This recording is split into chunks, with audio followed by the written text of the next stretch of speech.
and gentlemen, it's good to see all of you this afternoon on Monday, July the 10th. We appreciate you being here this evening. I do need to remind everyone that this is our workshop, so we do have agendas back here on the podium. You're welcome to grab one and follow along with us.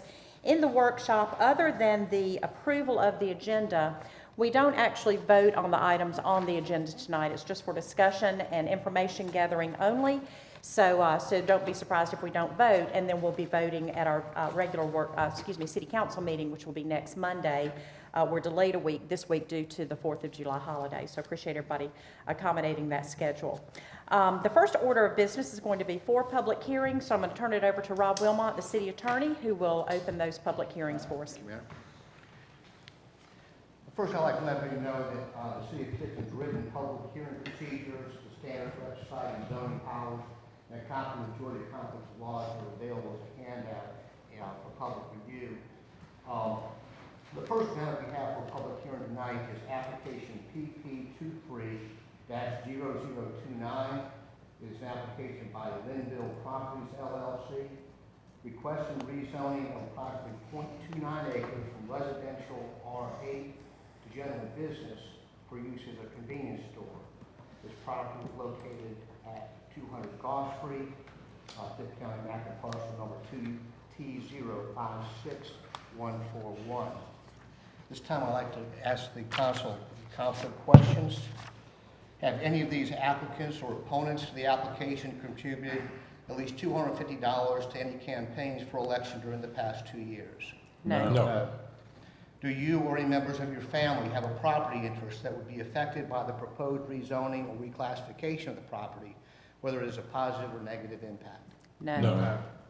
Do you or any members of your family have a financial interest in any business entity that has a property interest in any real property that would be affected by the proposed rezoning or reclassification of the property, whether it's a positive or negative impact? No. Prior to taking any comment, I would ask Crystal Gaylor, Department of Community Development, come up and just tell the council and the public what this request is about.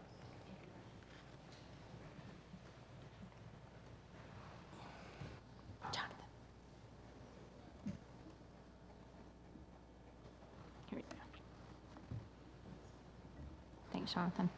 The Tifton Planning and Zoning Commission met on June 12, 2023, and recommended denial of application PP 230029. Move to the next slide. This is the subject property. This is 200 Goff Street on the left image here. And on the right image, this is the eastward facing view. Many would be oriented by the Public Works Complex is just to the back here. To the next one. The left picture is the west-facing view down Armour Road, and the picture to the right is a south-facing view. The property is located amongst residential properties. You'll see that in each of these photographs. To the next one. This is the parcel information showing where the subject property is located. It's at the corner of Goff and Armour Road. This is the zoning map showing the zoning of the subject parcel and the parcels around it. So everything in purple, I know it's kind of hard to see from back here, but everything in purple where the black dot is, that's the subject property. Everything is R8. And then those that are orange in color, those are general business. And then the turquoise there is mobile home park. That's Redbird Trailer Park. To the next one. Perfect. The subject property is located within the urban commercial corridor character area of the 2023 City of Tifton Comprehensive Plan. In the housing needs section of the plan on page 18, there is a need to address the health and safety of blighted and neglected homes. The area directly surrounding the subject property suffers from tremendous amounts of disinvestment and is in a state of decline. As detailed in the staff report, the requested zoning and use would increase the number of vehicles entering and exiting the site daily. The intersection has periods of peak use. The proposed use may present an issue. The subject property is located at a busy intersection, Gulf Street and Armour Road. Site design improvements would need to occur to ensure motorists entered and exited the property safely onto city roads. Currently, there are no defined parking areas for the site. Parking improvements would be a requirement for the development of a convenience store. Additionally, further information is needed on sign proposals, lighting, and et cetera, to determine the effect on nearby properties. Thank you.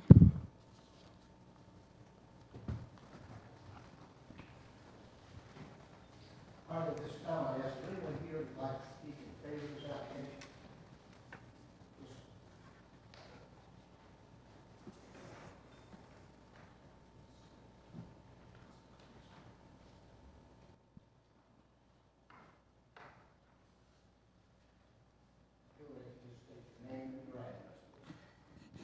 My name is Billy Ray Washington. My address is 14 Duck Drive, Tipton, Georgia. So it's- You want to tell the council why you're in favor of this request? yes, sir. My wife and I are owners of the location. We have a potential customer who would like to establish a convenience store in the building. He's willing to sign a long-term lease for that facility. And also, it would also improve the benefit in the community. It would make the community look better. It looks good now, but it could look better. You know, I think if he puts a convenience store there. Also, it would certainly increase income for the city of Tipton and other utility companies, because right now it's on residential, and there's, you know, it's just residential tax on it each year. Whereas if it moves to a convenience store, the tax base would certainly increase a lot, and it'll be beneficial for the city.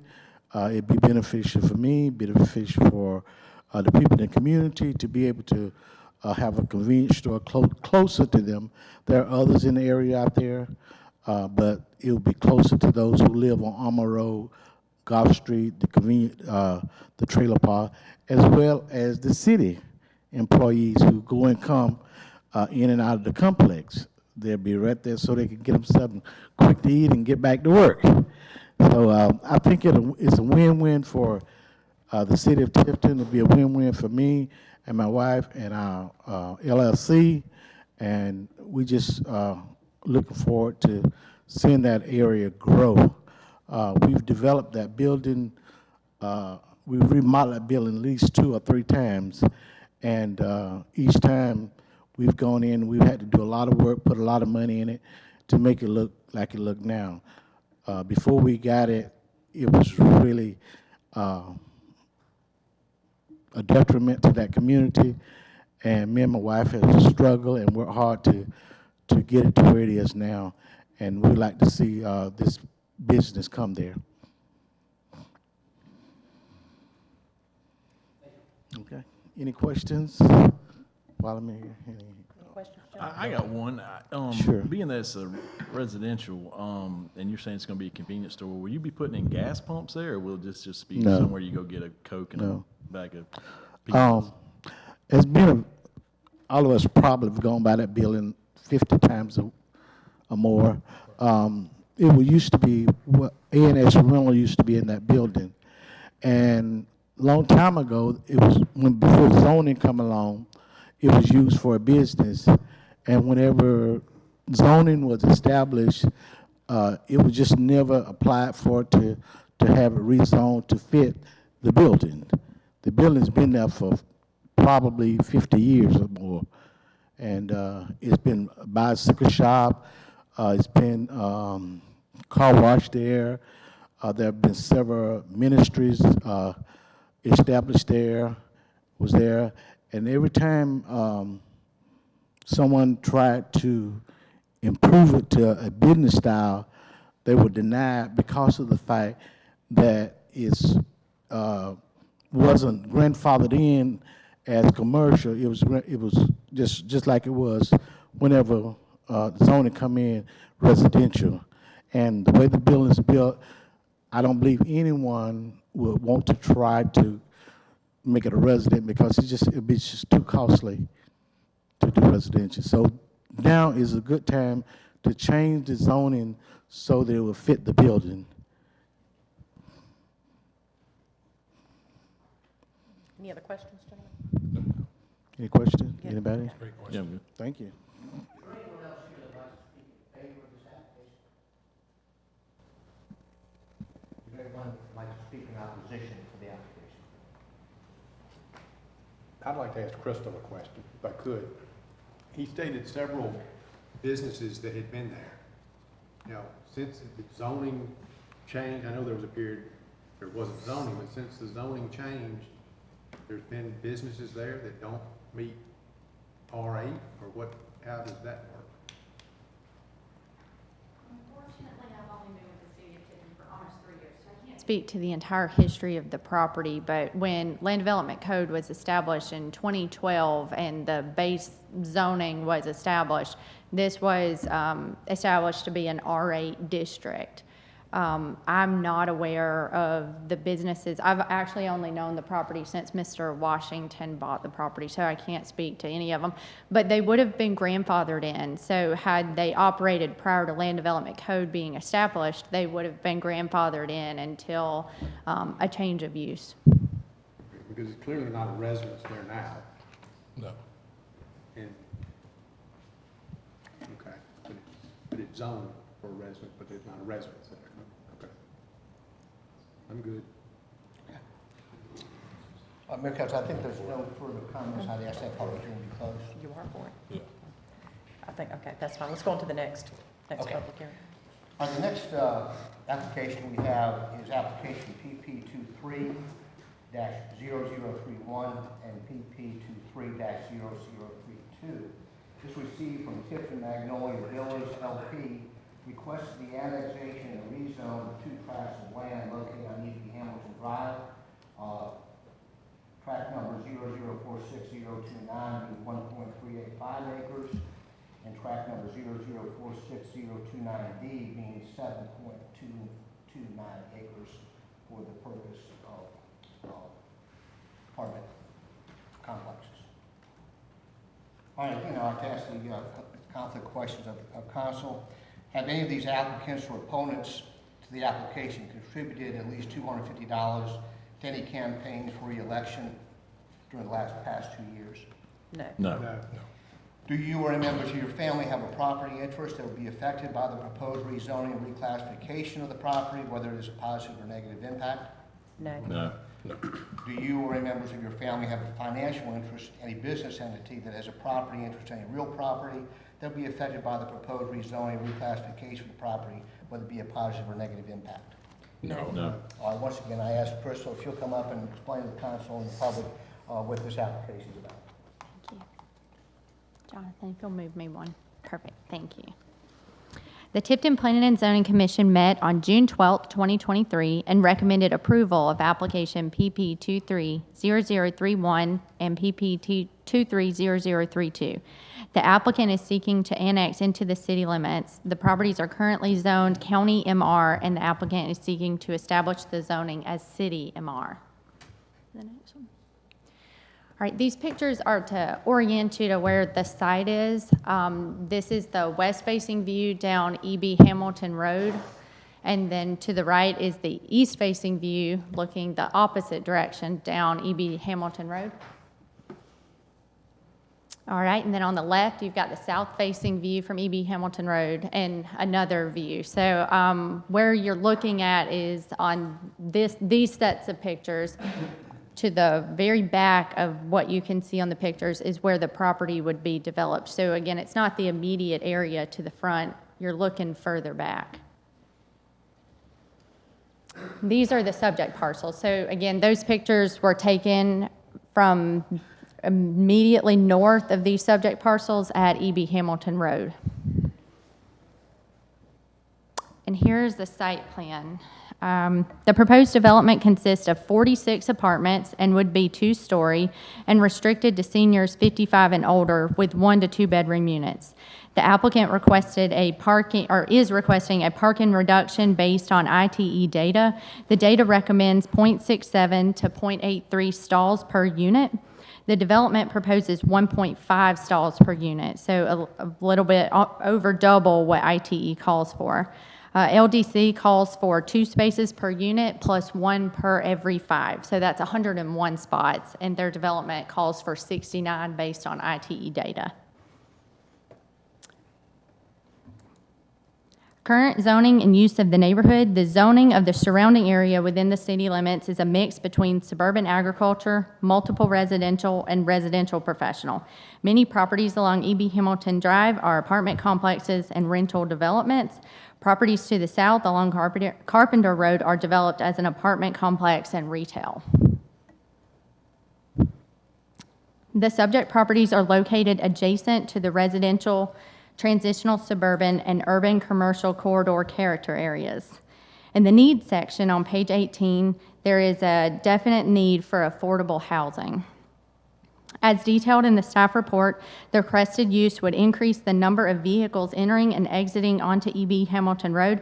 However, E.B. Hamilton Road is a 4-lane road. A utility availability letter is included with this file.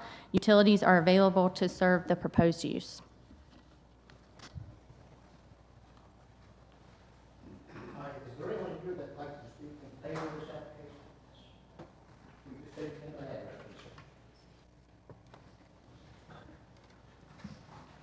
please. Good evening.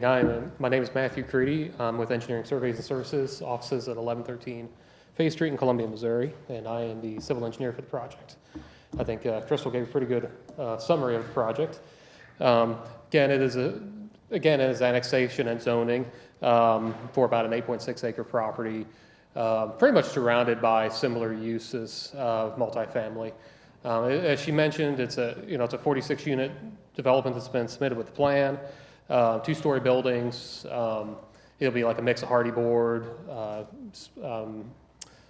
say hardy board, not the brand, but the fiber cement siding, brick. Architectural shingles. Complements well with the buildings that are there now. Does propose a second access out to E.B. Hamilton that'll improve fire access, emergency access, giving a second point in and out, not just for this development, but for the surrounding developments as well. Again, utilities are available. There's nothing really overtaxing the transportation system, the utilities in the area. On-site stormwater management will be provided, so any mitigation required to stop any impact from the development will be done. And we don't see any negative impacts to neighbors. There's actually will be some buffer left to the south side of the property. And again, all the rest are very similar developments. It's consistent with the future land use plan, and you don't see any negative impacts to public safety or any schools or anything like that as well. With that, I'd be happy to answer any questions you may have. Questions, gentlemen? No. I think we're good, thank you. Thank you. Is there anyone else who'd like to speak in favor of this application? Is there anyone here that'd like to speak in opposition to this application? Aaron Constable, being no further public comment, ask that public hearing be closed. Okay, let's go on to the next one. The next public hearing is application PP 23-0035. Is considering to update the city's code of ordinances, section 54-133, and the city's land development code, section 8.04.02, related to the appointments to the Historic Preservation Board. The ordinance as proposed would change the qualifications for the membership for the Historic Preservation Board. It currently is limited to just residents of Tift County. This would expand the qualifications for the 7-member board to people who also live in Tift County. So that is the proposed ordinance change, basically allowing people in Tift County to serve on the Historic Preservation Commission and board. Is there anyone here who'd like to speak in favor of that particular application? Anyone like to speak in opposition to that application? I was last that public hearing be closed. Okay, let's move on to the next one. And finally, tonight, we have application number PP23-0037. This is to consider amendments to the Cities of Tifton's Land Development Code, Chapter 7, being signage. It includes many regulations related to the billboards, stanchion signs, non-conforming signs, and other sections. And I would ask, again, if Crystal, you want to come up and show them all your hard work. Your hard work as well. So I'll run through what I'm going to call the highlights to the proposed changes. So this is not an exhaustive list. I'd be happy to go through an exhaustive list, but I have printed copies here for anybody that would like to have a marked up copy, and be happy to email it or discuss it with you. But in essence of time, I thought I'd hit the highlights. Oh, keep going. One more. Here we go.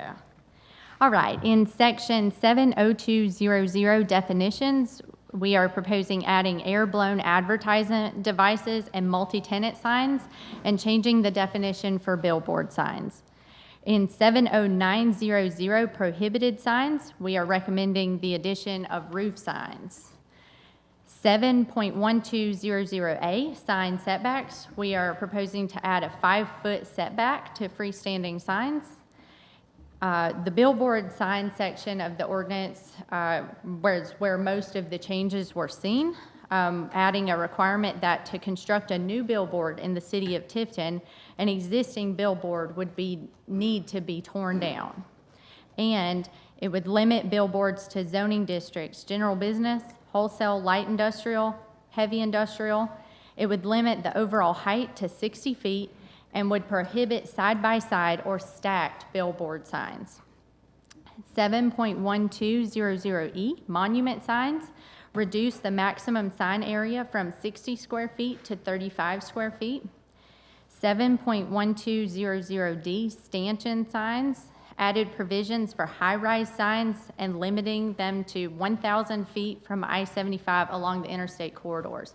So high-rise signs would still be permissible, but would only be within 1,000 feet of the interstate corridors, and that being the main people that they're seeking to advertise to. But all other stanchion signs, so these are your pole signs, it's just a fancy way of saying that, to 10 feet in height and 25 feet in sign size. Multi-tenant signs, section 7.1200H.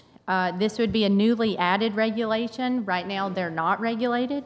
It would include a maximum overall height of 20 feet and a maximum sign area of 100 square feet. 7.1400, non-conforming signs. This would add permissions for face changes on non-conforming signs as long as the sign height or area does not increase. It also adds language regarding routine maintenance and repair. The variance section was completely rewritten.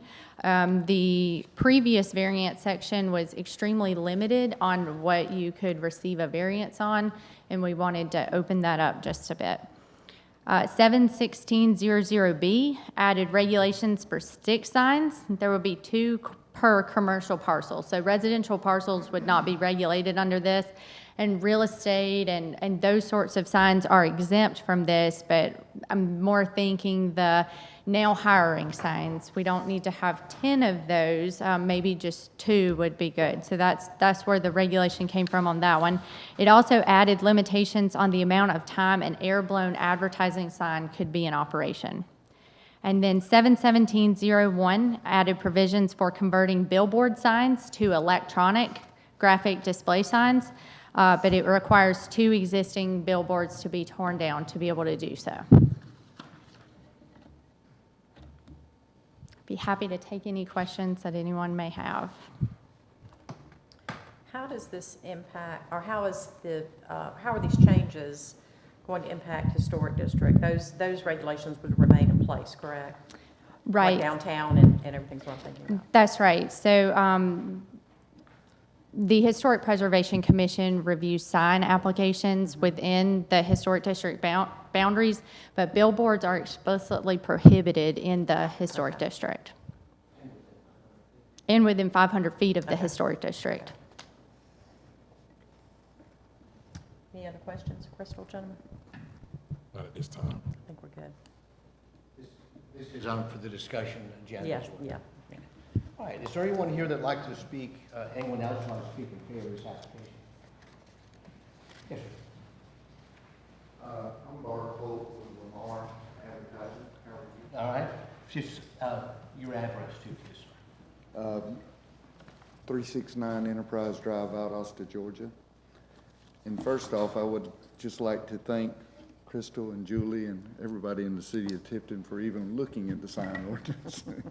You know, and that, I have discussed this with Crystal and have discussed this with Julie, and just would like to say to the commissioners, as a billboard company, first and foremost, we want to tell everybody, we do not want billboards all over Tifton. It's not in our interest, it's not in your interest, it's not in anybody's interest. And we would like to work with the community in seeing the billboards reduced in the area too. In saying that, you know, we still have to work for our company and for our investors and our stockholders. So the things that Crystal's proposing about the taking down a sign before you build a sign, the taking down 2 signs before you build or put up a electronic billboard, all make sense to us and are supported by us. Now, in going through the ordinance, and I apologize to Crystal because I hadn't went through it all, I think we need to look to see if, in actuality, if there is anywhere that would even be considered conforming when you look at the existing signs and the blockout areas in the city. Because we do want to see the number of signs reduced and would like to look at that. Also, as we've talked to Crystal and talked to Julie too, we want to be a part of the community. We do have a digital board here now and would like to put others up, but we would like to work with the community in anything the city had as far as public service, fire department, emergency, police department, have them where they can take over the sign and put up, you know, information to communicate to the traveling public if there's a storm, if there's an emergency, if there's a fugitive, anything like that. So that's all we'd like to say right now. Thank you. Anyone else like to speak in favor of this application? Is there anyone who'd like to speak in opposition to the application? Mayor, that's no further public comment. Ask that public hearing be closed. Okay, all right, so that concludes all of our public hearings. And like Rob mentioned, these items are on our agenda later in the evening for further discussion. So now our workshop is called to order. You've had a chance to review the agenda. Jessica sends those out in time for our consideration, so I'll take a motion concerning the agenda that you have before you. Make a motion. Okay, thank you, MJ. Thank you, Lester. So we have a motion and a second. Any further discussion? All in favor, please say aye. Aye. Any opposed? All right, I'm going to call on Aaron to give us a report. Aaron is with Ryland Environmental, and he has generously agreed to come and give us updates on projects and how things are going with Ryland. So, Aaron, you got the floor. Good afternoon, Mayor and City Council members. Thank you for having me. Just like to update everybody on the recycling. I know it's a touchy subject in Tifton, and we're doing our best to give the community what we can. We were, I don't know if everybody knows, there is a compactor located at our office and at 1810 Eastman Drive. And since inception, it was slow go at the beginning, but now it's really picked up in use. And the community's done a real good job of not contaminating the material. So it's been, every month we haul it, and it's been really good at the recycling center. So they've been able to process every bit of it. I know we talked in the past that we've had to haul it all the way to Columbus, which has been quite an expense, you know. And recently we just got word, and Cordele has opened back up, so we're able to start hauling that there. So you went from 300 a haul at 95 a ton in Columbus to 150 a haul and 40 per ton in Cordele. So that's a great, great savings on the city of Tifton there. I know that's kind of I think it's general fund. I'm not sure what direction that has been going. But we are open 24 hours a day now, 7 days a week. It's kind of a, you know, honor system, I would say. You know, you kind of, it's an unmanned site. So we have about 25 blue carts set up outside that gets cycled through each day, twice a day. During the evenings, you know, we hope that no one brings in large loads. We'd like that to be done during normal business hours, but your general public that works, you know, Monday through Friday, 8 to 5, you're able to come in after work or before work and drop off your materials. But we do ask that large loads are brought in during normal business hours, so our office staff can assist. And, you know, for the handicapped public, if they need assistance, our office is more than happy to help out. But generally, it's just a self-serve setup. Other than that, it's been going really well. I mean, it's really picked up in service. I know we talked about the city probably helping us out with a couple signs for more knowledge. I know they're working on that, so that's a great thing. I appreciate the help with that. Other updates within the company, we've added 5 new garbage trucks to our fleet this year. We're trying to do all the same trucks at each location, so they decided to give me 5 new trucks and take 5 away, so it worked out real good for us. So that's a good thing. Also, we've added a 3rd grapple truck to brush route to help. It helps in keeping, maintaining that brush up off the ground. So I'm sure you can see that it's been a little better than it has in the past. So we're working really hard to make sure that gets done properly. We've also replaced all the blades and updated the truck so everything's a little smoother. Hopefully no more holes being dug.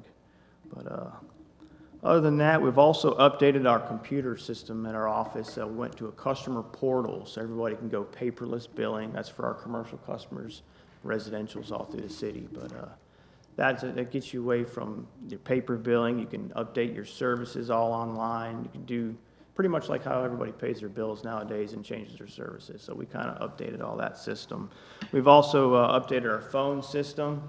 So we try not to miss any calls whatsoever. So any calls that come to our office that may not be able to get picked up because we're on the other line, transfer to another office, and that receptionist will take any information and pass it along to us. So we try to make sure all our customers are being spoke to for a live person and not a voicemail. So that's another good thing we're working towards. Other than that, I really don't have any other updates. Anything? I think the recycling's working very well. It's come a long way. It's come a long ways, so we appreciate that. It's best not to go on Monday morning before y'all have emptied all the cans because they're full. Yeah, it's a little tough to get there. But that's Monday good. That morning, means the but community's recycling, and Yes, that helps all they are of us. doing So a wonderful that's a job. really good thing. It's very rarely I So- find some weird stuff in there, but Yeah. occasionally it happens. So, you know, And I've heard no complaints in my district for a while about missing loads, you know, yard debris or bulk items. They're just, complaints are non-existent in my area now. made a lot of changes, so I'm hoping it's really working out, you know. And if there is a problem, you know, you can call me. Anybody yeah. can call me. We I'll got your take care number. of it. We know how to get you. Yeah.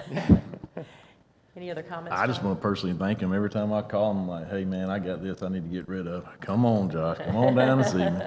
So, I thank try you, to buddy. do everything I can. I love this community, and I hope to be a part of it in the future. So I got little ones coming, so Very good. gonna grow around here.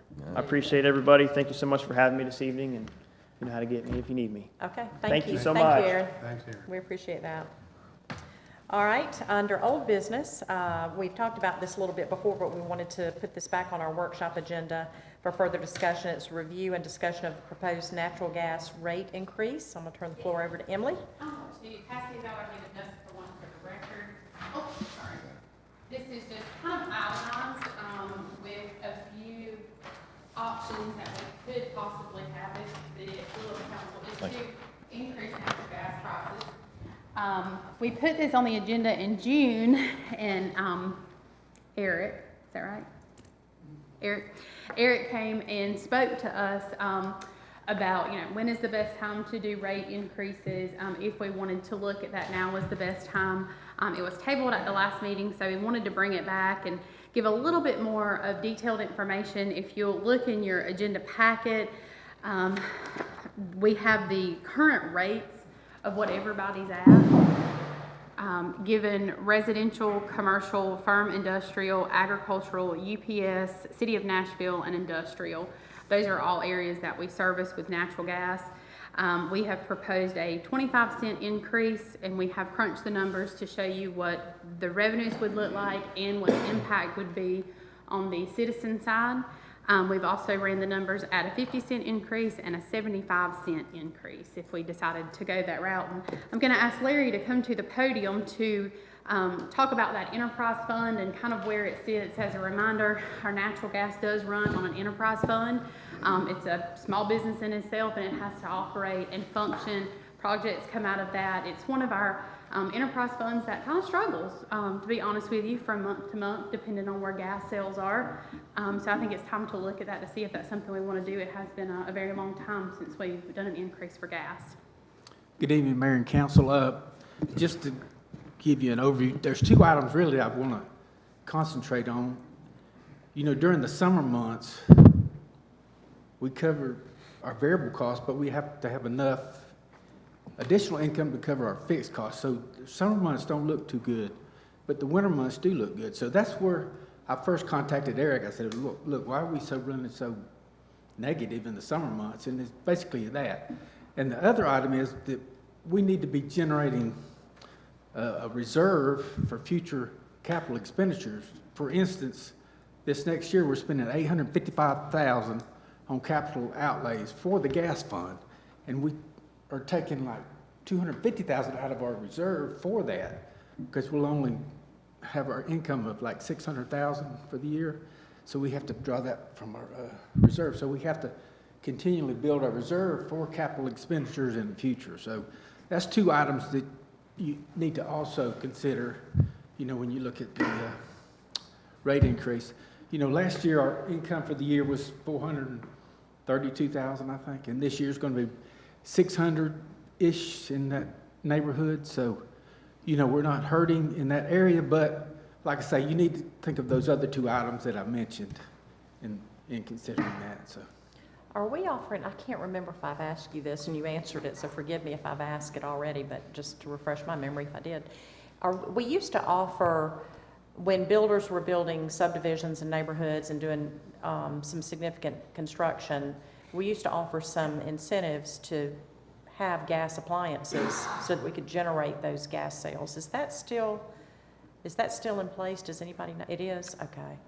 Well, the on-bill financing, is that what you're referring to? I don't know. For incentives for, that's not what you're referring to? I don't know. I just remember that we used to really push natural gas appliances and usage. We'd have, we used to have displays here in City Hall in the lobby about gas appliances, and you could get rebates if you bought a new gas hot water heater or a gas stove or something. And but those are all still in place. Okay. And it was still in the Orchard. Yeah. You had to have so many gas items. Right.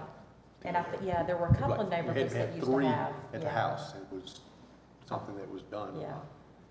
That was part of the approval of initially their put plan, yeah. gas lines in there and have gas available. They had to commit to. That's something we can check into. Okay. Is it an agreement? Yes, contractors come in, if they're gonna put X amount of appliances in, they can get a rebate off of their, what they bought. But is that something that's being talked, is that something that, if they know, if I'm a contractor coming in and I'm fairly new, maybe I hadn't worked in the past, are they being told that? Is there a communication to let them know? I think it's in the next 2 weeks with all the Okay, so they'll be brought up to speed, okay. Okay, And on-bill financing will be pushed during that meeting too. okay. Any other Well, questions? the thing that's a little different about this enterprise fund is it's 100% city. So we can take money out of the general fund. We can, just like if it makes a whole bunch of money, we can take money from the fund. That's what we did, you know, for years, because Tifton Aluminum was, used more gas than all the rest of the city combined. And so, now, when that ended, it kind of hurt it. But I guess my question, we have different rates, obviously, for these different things. Yeah, residential and commercial, yeah. I'm fine raising some of those other rates. I'm opposed to raising rate for anybody that got water increases. Just because we raise water, I know two different things, but we raise water rates on residents, and I'm tired of raising rates. And these others that were not affected by water and sewer increases, I'd be 100% in favor of raising those rates. My 2 cents. I would, and just another question, not to pick on UPS, but looking at the UPS rate, are they getting that rate because they're such a significant user? Is that, or why is their rate what it is? Do you know? I'm not sure on that. Those rates were set up years ago, so. Is this because they went all natural gas vehicles? I mean, now all their trucks use natural gas? And, I don't remember to And the that tune, would but be I the know, rate like, for so many years. remember we did the same thing with like Tata and Amiga Farm Supply. They had different rates when we installed that. They're all different from using it in manufacturing housing. It's all their vehicles. Okay. And then industrial, that category is just any, and what's the difference between firm industrial and industrial on the categories of users? I would take it, we used to have, you had firm and interruptible.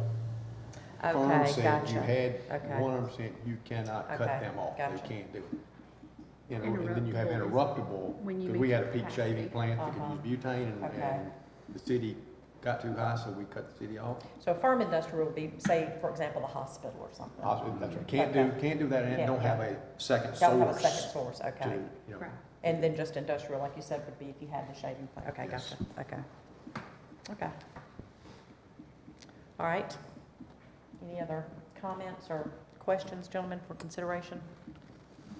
Okay. All right, thank you, Larry. Thank you, Emily, for that information.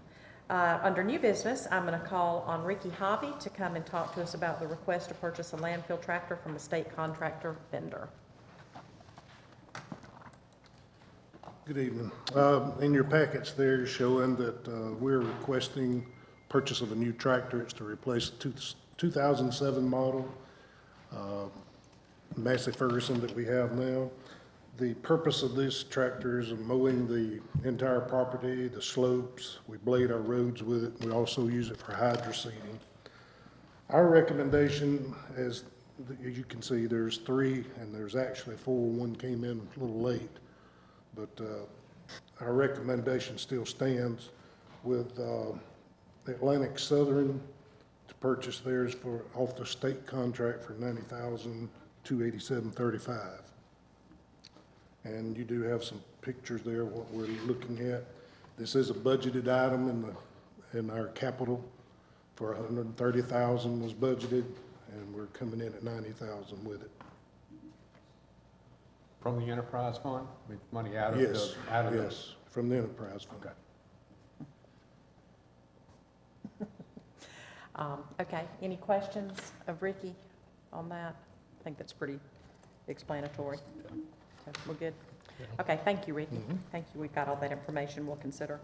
Our next agenda item is to have Jessica present information on the Community Festival designation request for Fiesta del Pueblo.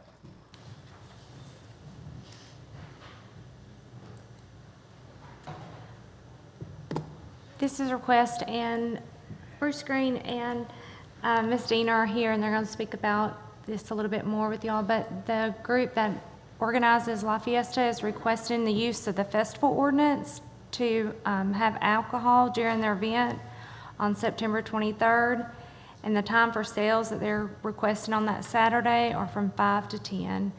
Their event happens in the park, and they're wanting to use the entire parcel of the park for the festival ordinance. Do you want to say anything additional?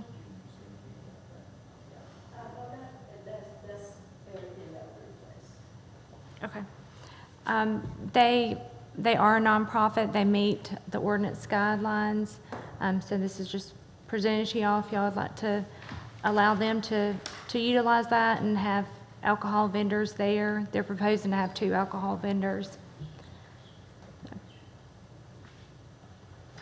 Where will the alcohol area be at? Will it be the entire park where it's allowed? Yes, So we that's the won't way it's have a written at this contained time. area? No.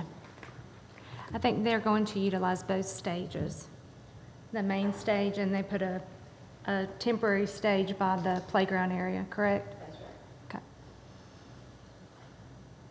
Is that in concert with what we do with Rhythm and Ribs? Yes, we do, same thing. Okay. I was thinking we had designated alcohol areas for Rhythm and Ribs. We do. I know, but I thought we didn't have it in the children's area. I thought we had signage that says alcohol area. Not unless y'all wanted to designate that, I'm not aware of that. Okay. Don't remember seeing it. It's not in our ordinance. The committee may decided to do that on their own, but. Okay. All right, gentlemen, any questions on the recommendation? Good? Okay. All right, let's move on to item number 9, a resolution amending the city's board appointment policy.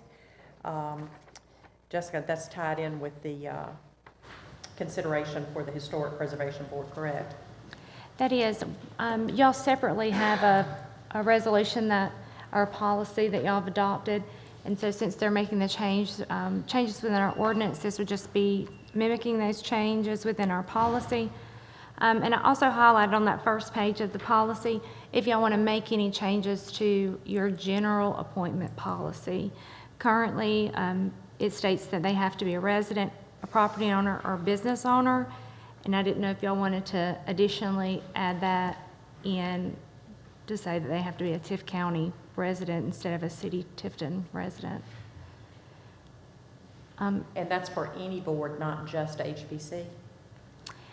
Yes, This well, it's kind of hard. We have 12 boards, and there's probably 8 different ways that they're appointed. Right. And so if there's not a separate bylaw or separate ordinance or something identify those, we use the general appointment policy. Okay. All right. Gentlemen, any comments or questions concerning that policy? Okay. So, Yes? May I say something in regards to this? We generally don't take public comment during the workshop, but I'll leave that to the council if the council is okay with that. Well, that's okay. Yeah. I'll just send you a note. Yeah, do that, yeah, so, okay, that'd be good. That would be good. so if y'all just let me know so I can prepare it. I do, that first page is what I amended, and then the others within that ordinance were only the changes that were made to the ordinance, updating the portion in reference to the Historic Preservation Okay. Commission. So what you're saying, you want to add for all the boards, a resident of, not just a resident of City of Tifton, they could also just be resident of Tift County. I'll have to get it together. I don't know it that well. But say this wouldn't change DDA. Anything that's not, has a separate bylaw or separated in our ordinance that calls out how they are appointed. Can we maybe get A little more a information. list of the boards and just, I know they're out there, but save me from having to go try to scroll through them and list the boards and whether you have to be a City of Tifton resident or. Well, Tift County. that list is it's on page 101. It's got that list, it's got the board listing. There were some boards on here I didn't even know we had, Jessica, so I'm embarrassed to say. I had no idea we had like an Yeah. ethics board and stuff like that. How many of the boards that we have county and city residents on already? I mean, like the library board. Joint. Yeah, some are Right. jointly The library, the county appointed. appoints some. Yeah. City Yeah, appoints some. Yeah. The- But does that mean city, and I guess, I don't know, look at city appointments to the library board could be anybody. That's what Resident of this, the city or resident of Tiffin County. I don't know why you do that, since the county appoints some as well. yeah, you've got, for example, Keep Tiff Beautiful is another one that the city and the municipalities The each airport? appoint. Airport. So there's several, Board of Health, there's several that there are joint appointments that the Board of Commissioners appoint, and sometimes they appoint residents who are, live within the incorporated area, sometimes they don't, you know, so Sure. the difference with that is, you know, they can cover either, but, anyway, and then the Tourism Association, that's another example, that's joint appointment, so, anyway. Just looking through it really quick right now, it would be the KTB, the URA would use the general appointment policy. There's just one more. The library. Okay. So that's what I'm saying. Every time I get an application, it's not as easy as y'all think. And I struggle Well, with that. And I know that, You know, so. just so that the public is aware, and to remind anyone who's hearing this for the first time, the concern was the lack of qualified candidates who are applying to serve on our boards. And you have examples where, and I'm going to use Historic Preservation Commission as just an example, and I'm going to pick on a friend of mine who probably won't mind if I throw his name out. You have people who own businesses and own property within the historic district, and I'm going to use Bryan Atwater as an example. Atwater Insurance, their beautiful office that they redid several years ago on the corner of 8th and Tift, catty corner from the park. Yep. It was just derelict building. It looks great now. So, so he understands historic preservation, loves the history of He and I send messages back and forth a lot about different buildings and things. He's very interested in that. He lives outside the city limits, but his business is located within the historic district, and he's made that investment, and he's interested in it and wants to, you know, wants to be involved in a positive way. So that would be one example that I could see would be a good reason to expand the policy, you know, to say, and it says in here, you would have an interest, you know, or special education or something, you'd have to own something, but just because your residence is not within the city limits, he's not qualified to serve on HPC, and he'd be a great HPC member, I think, so. But he owns a business. He owns a business. That's as good as. And we have, you know, several downtown, same thing. You know, they may not own the real estate, but they own the business. I could see, and I'm gonna pick on my friend Connie that has Savor the Flavor. You know, she doesn't own her building, she rents her building, but she's a local business who really promotes downtown and wants, you know, things to look appropriate. So those are just some examples for me. I could see it going the other way too, so it's a difficult discussion to have, but. That, they've got an investment, they got so-called skin in the game kind of thing, versus just appointing somebody that lives outside the city to a city board that they. Just to fill a seat. Just to get a seat. I mean, it's, you need to be invested in the city in some kind of way, and there's more than one way to do that. And that's what this policy would say. Is that, am I reading that correctly? Yes, now because it for, identifies those specific examples of, let me scroll back to where I was, of, now for the HPC, what was included in the ordinance does not say anything about a business owner, but if y'all want to add that language, we could. Personally, I think that would be appropriate. Most of this, I know most of that's in your district, MJ. I'd be curious what your thoughts are. Yeah, I would like to have some type of investment, business owner. Crystal has some. Planning and zoning recommended adding or owned property within the historic district. So that they be a city resident or owned property, not a hand vote. Yeah, I think that investment is important.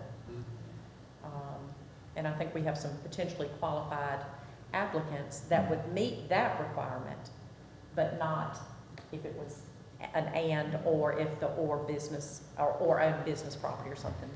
So, I can see the reasoning for that. That makes sense to me. And the appointments at the end of the day are ours. So, you know, and I really like that we several years ago changed our policy to ask the board that they're applying to also meet with them to gauge their knowledge and interest and that kind of thing. And remember, when they're sworn in, they agree to go to any training.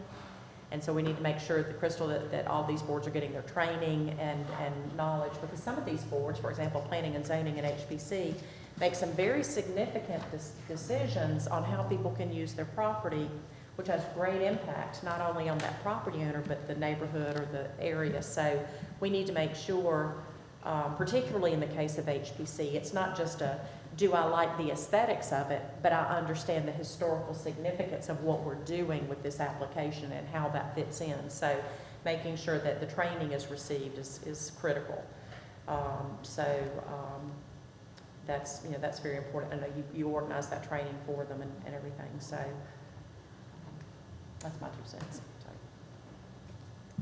any other comments? No. Okay. I think All right, cover it all.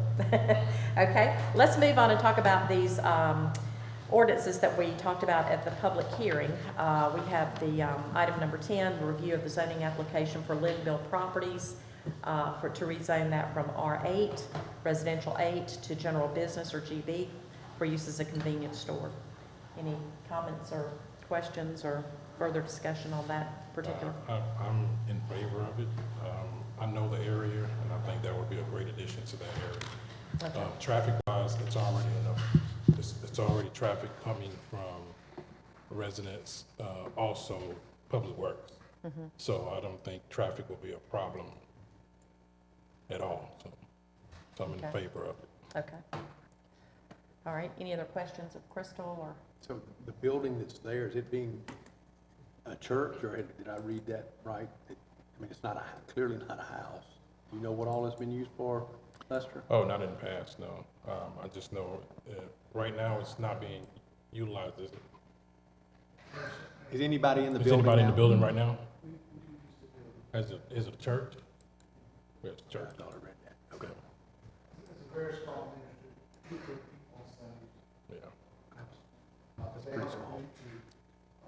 Go back to my building on 16th Highway. Okay. Right. Progress that we have to do with that project. Okay. Any other questions, comments, staff? Okay. All right. Let's move on and discuss the review of the zoning application from Tifton Magnolia Villas LP to annex and rezone that 2 acres of land on E.B. Hamilton adjacent to the other property. Or 2 tracts, not 2 acres, 2 tracts of land. I'm sorry, I've read that incorrectly. Is that, you know, we have the original senior housing, and then they had another, we did another one where we agreed to support their whatever grant they were getting or whatever. Now, is this on past that section? This is that. Or is that the one? The GIC, extra point support. Okay, so this That is one you- we already said, we'll support your application. Once you get approved, you'll come into the city. That's correct. Okay. Okay. Okay, any other questions, comments on that one? Okay. All right, the next discussion is the zoning application to consider updating our code of ordinances on the Historic Preservation Board. Is there any other comment that we need to make on that, or? Mayor, I was trying to get clarification in the last discussion about that on the policy. Did you want to change this, that if you're a Tift County resident, that you own property in the historic district? Did you want that in this revision? Yes. All right, so it would read that you either had to be a resident of Tift County, City of Tifton, or a resident of Tift County and own property within the historic The district. designated historic district, yes. Is that right, gentlemen? Yes. That's okay. Well, it's the same thing, either own property or be a property owner. A Tift County resident and a property owner. And, well, you referenced Connie. Connie doesn't live, I'm just going back to that. Oh, she doesn't live in Tift County? She does Okay, I not. didn't realize that. I think you need to live in Tift County. And neither does like Jay Mullinax, and he's on the Yeah. DDA, so I'm Yeah. just, you know, Okay, so it's gotta be, like a property, you're saying a property owner within the HPC area or And a city of resident Tifton. And or a resident of Tift County, yes. Do you also want to say a business owner? I don't know, gentlemen. So just somebody has a business there, but they don't actually own the property, they're leasing the property? I don't know. Yeah. Well, that's what our, that's what that policy basically It's still an says. investment. It's still an investment, so. Yeah.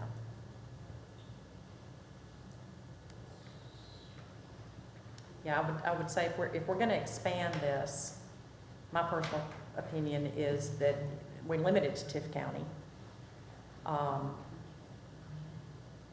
I don't have a problem with being a business owner or property owner within the designated historic district personally. Now, y'all may feel differently, and Jay, again, I'm gonna rely heavily on you because this is your district for the most part. I mean, if you're Tiff County, which you might not live in Tiff County, but own property, I mean, you still got some type of investment. So now, I guess that person that's outside of Tiff County was looking to come and do some major improvement and want to be a part of it, but, we have to keep to it, property owner. Or business owner. Or business or resident, Yeah. or the owner. But I mean, to me, It'll cover all if you. I think business owner would cover all of it. But you don't have to be a resident of Tiff County. See, I think you should be, I mean, but that's- that's just of me. it. Yeah, I'm in favor of But where's the, and I'm not saying, Yeah, I'm not saying okay. I'm opposed to it, I'm just trying to get clarity, but you can be a resident of city of Tifton and be on the historic commission. You don't have to own property in the historic district, right? Just a resident of the city of Tifton, That's- which doesn't make a lot of sense to me for Where's- that. hang on, Why let wouldn't me- you have to have property within that area? Well, that's, We can draft it that way. And I'm just, so You And want to we- get all the language right. I we know what you're could, saying. yeah, we could certainly add that if that's, but it does say that they be a person who has demonstrated special interest, experience, or education in history or architecture. I think that's, we have could, something in it versus just me. yeah.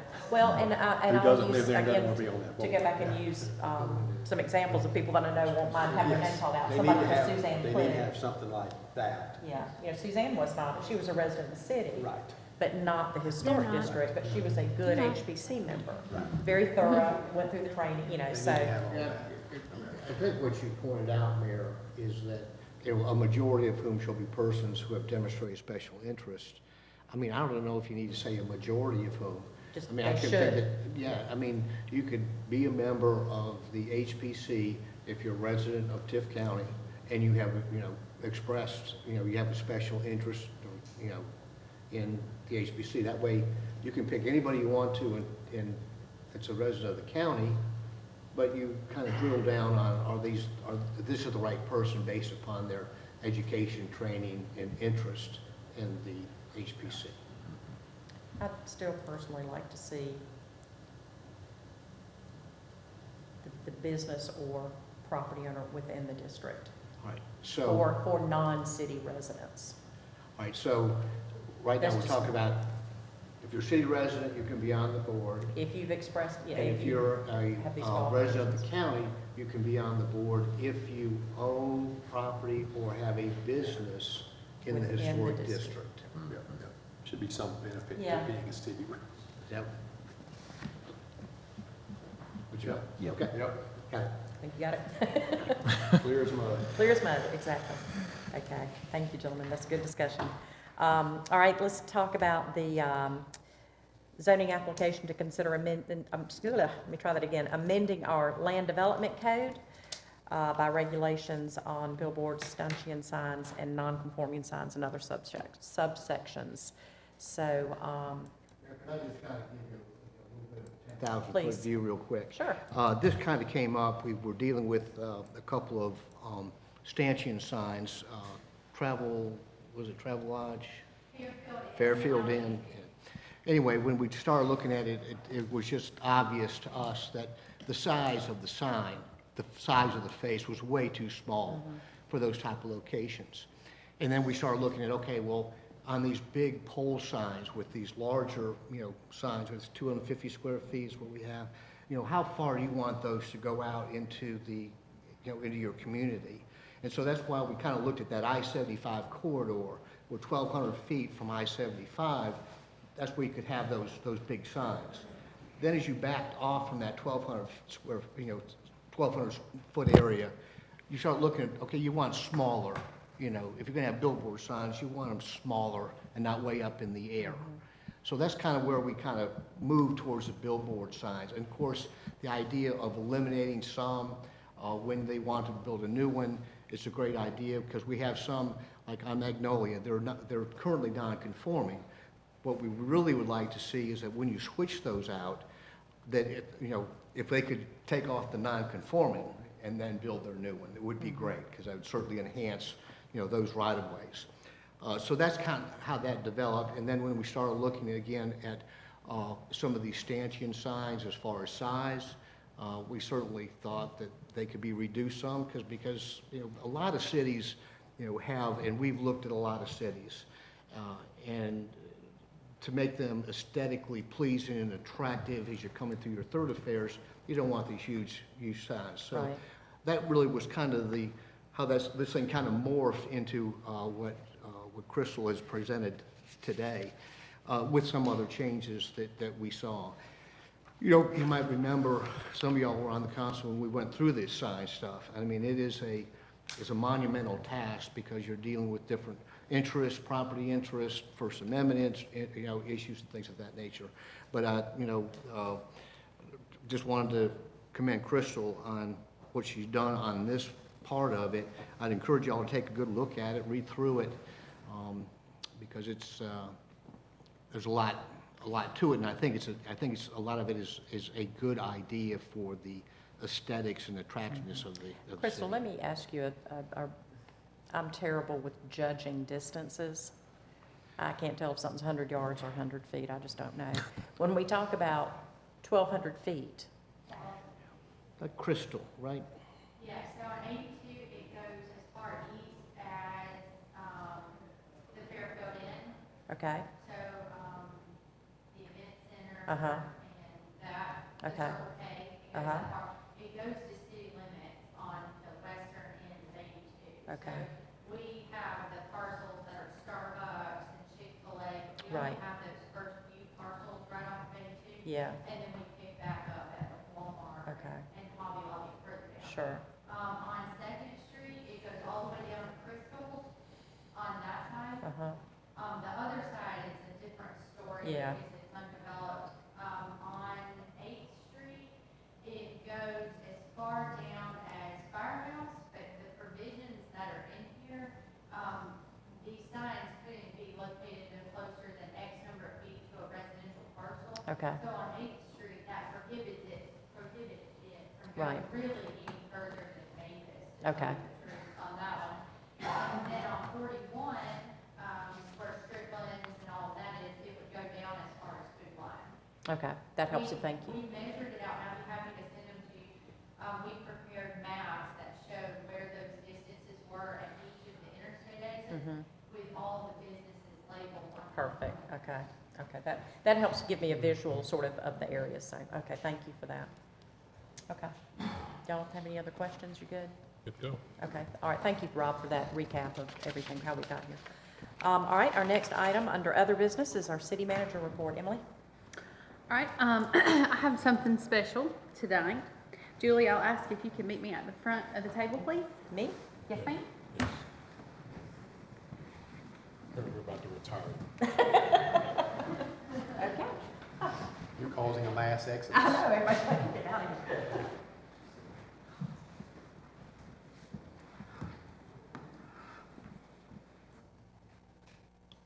Julie?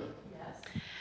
About 2 weeks ago, the council and us decided to take a fun trip to Savannah, where you held your role as the GMA president for the past year. The city of Tifton has shared you with the state of Georgia. We have shared you with Washington, D.C. And I am so happy to have you back solely with the city of Tifton. I may regret that in a few weeks. But while we were in Savannah at a conference, the mayor, Julie Smith, has served as our GMA, Georgia Municipal Association president throughout this past year. There was lots of travel that was involved, scattered calendars reminding where we have to be. But she gave that up through her one-year term about 2 weeks ago. We're very excited. And the mayor was put into the Georgia Municipal Association Hall of Fame. When her induction video started, I have it recorded as poor quality, but they said if you've heard glass shattering the past year, it is from your president. Julie is the first female president for GMA. She is also, oh, that's not true. I'm sorry, the first Tifton president and the first female mayor for the city of Tifton. So she has definitely represented the city statewide and nationally at Georgia League, National League of Cities. So Julie, we just wanted to give you a small token of our appreciation to tell you thank you, and we're so happy to have you back solely to us. We don't have to share you anymore.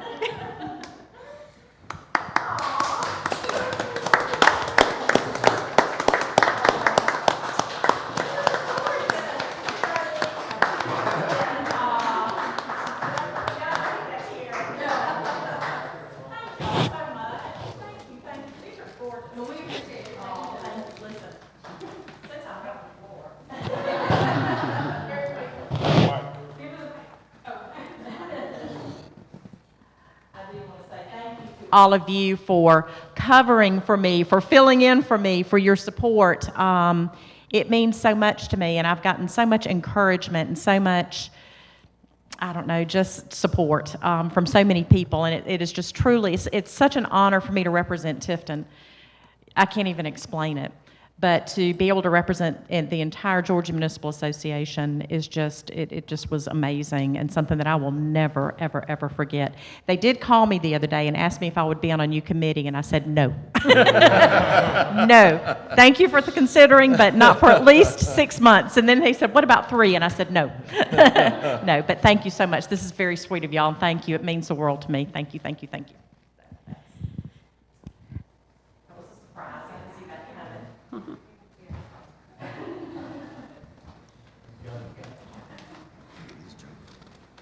All right, Emily, is that it? Well, thank you. These are gorgeous.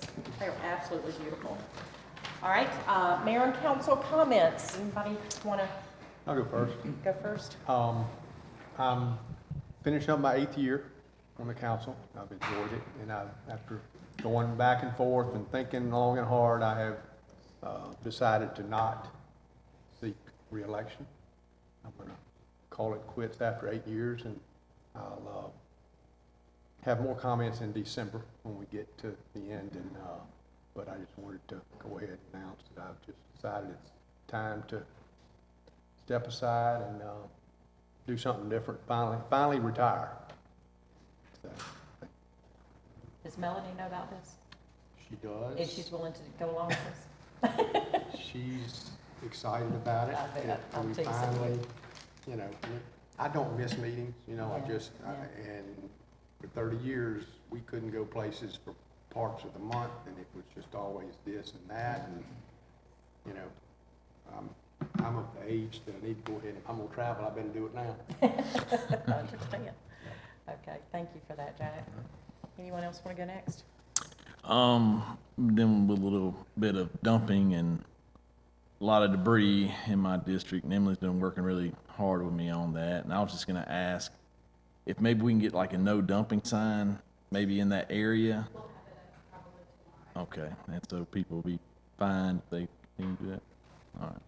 We'll also be sharing some information via social media, the government channel, reminding residents that if a pile is over so large, you have to call Ryland to pick that up. We just can't pick up huge areas of debris. I mean, we have to plan for this. It's per the ordinance, per the contract, it's a separate charge. Typically, the contractor would do that, but if the contractor has failed to do that, that does rely on the homeowner. It can be a very frustrating situation, and we try to look at everybody's, situation of where it's at, but at the end of the day, we have to apply the rules, fairly. So we will be putting some advertising. And while you're bringing that one up, because I know which one you're talking about, and I get calls as well, but the house, and we talked about this when we had the contract. It was in the Golden contract, and we continued in the Ryland contract. And this particular house is one where the people died, they've probably been dead several years.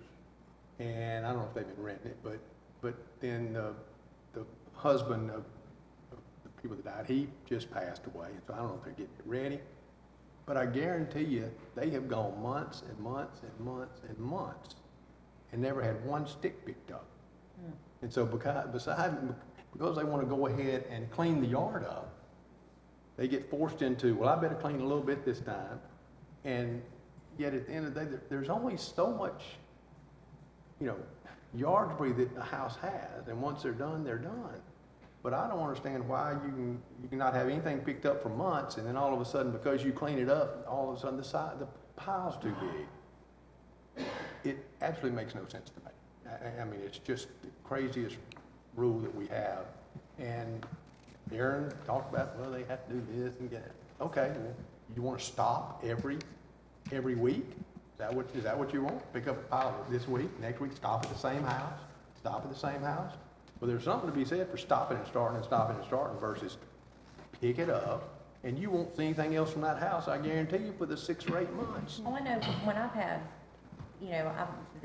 as a matter of fact, probably a couple of months ago, we did a ton of work in the yard, and I knew it was gonna be bigger than their standard amount. And I called Aaron, I said, he said, no problem, we just need to know. That's. It is it's within the contract and the ordinance. Yeah. If that's something that you guys are wanting to take a look at, then we can definitely take a look at it. It's just if we have a rule to follow, we have to follow it. And no question, and when you're talking about trees and these kind of things. Yeah, different story. yeah. But either we want houses and yards cleaned up, or we don't. And if we're gonna restrict people for how much they put out. Yeah, mine was not trees and stuff. I mean, it was smaller. And I had the same thing. Yeah. I cut some bushes down and stuff. But anyway, I would strongly urge you, the next time that the contract comes up, think about that, about what you're really doing. And to me, it's easier for Ryland to pick up one time than something over the next 6 or 8 weeks. But that's... Yeah, we also have issues with community dumping, people using one location, so it's everybody kind of in one, so it's a whole situation.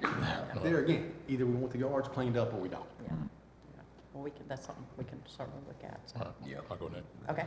As far as my district, I just want to see if there's a mowing schedule, because I receive calls from several properties every year, so I just want to make sure that we implement some type of schedule. That way I can... We can share that. Okay. What, are you referring to a specific property? The College Street property, and... like rights of way and stuff like that? Yeah. Have to make sure it's city property, because we won't do personal. Those, and also, one of the other properties behind the fire station on Old Omega Road, there's a building and where they do, I think the county has fire. I forgot the name of the road, but Are you talking about the training station? The training station on Old Omega Road. Kind of across from Matt Wilson. Center? Yeah, behind there is a property that we maintain, but it's never maintained. And I receive calls from the residents every year around this time to say they forgot to mow it. So, okay. If you can send that to me in an email, we need to check to see if it's city property or private property. Okay. Yeah, and also again, just a personal thank you to the mayor. You've been a blueprint for me personally for GMA, my GMA road. So I want to thank you. It's a great road to be on. Thank you. I'm just beginning my journey. So thank you. It's a great road. Thank you so much. MJ? Nothing at this time. Okay. I'll wrap things up. Jack, just want to say it has been an honor and a privilege to serve beside you and with you and have you as vice mayor. We've gone through some tough challenges, COVID and other things, and we don't want to think about. Yeah, I know. I'm glad that's we can look behind us on a lot of that. But I just thank you for your service to Tifton, and it's been a very, I've known Jack for a long, long time. When, let me tell you, okay, let me take another moment of personal privilege, and then we got to go into executive session. When Becky Mann and I started Hometown Holidays 30 years ago now, however long it's been, we used to have a little character. We'd go rent these costumes for people to wear. These, it'd be like, Barney the Dragon, or, all these different. Well, Woody was one of the costumes, because at the time Toy Story had just come out. That was a big popular. So when we saw the Woody costume, there was only one person that we knew that could wear the costume that looked like Woody, and it was Jack. And every year Jack dressed as Woody for Hometown Holidays. And when he would put on that yellow plaid shirt and those suspenders and this big, huge cowboy hat, those kids thought he was Woody, and they would come up and grab his legs. Woody's in Tifton. It's Woody. And he was, and so I found that little doll, that little Woody doll, in a house I was showing one day, and I said, I got to take that to Jack. But Jack was always such a good sport to play. He was Woody for so long. It was dangerous. It was dangerous. You couldn't see. Thank you These for kids that. would come behind you, and next thing you know, they're grabbing. They loved that. That was a lot of fun. It was fun. It was fun. You have to find a picture of that. Yeah, I've got one somewhere, trust me. We'll find one before, now in the end of the year. We'll make sure that's up here on the display. Well, after that, I had to be Scooby-Doo at Yep. somebody's birthday party. Yes. Well, you start your own business? Yeah. I should have kept on with that. Yes. You was All ready to right. go. All right, well, that concludes everything for the workshop, but we do need to go into executive session for legal and real estate purposes, so I'll need a motion to that effect. A motion. Okay, thank you. Second. And we have motion second. Any discussion? All in favor say aye. Aye. Thank you. All right, take just a real quick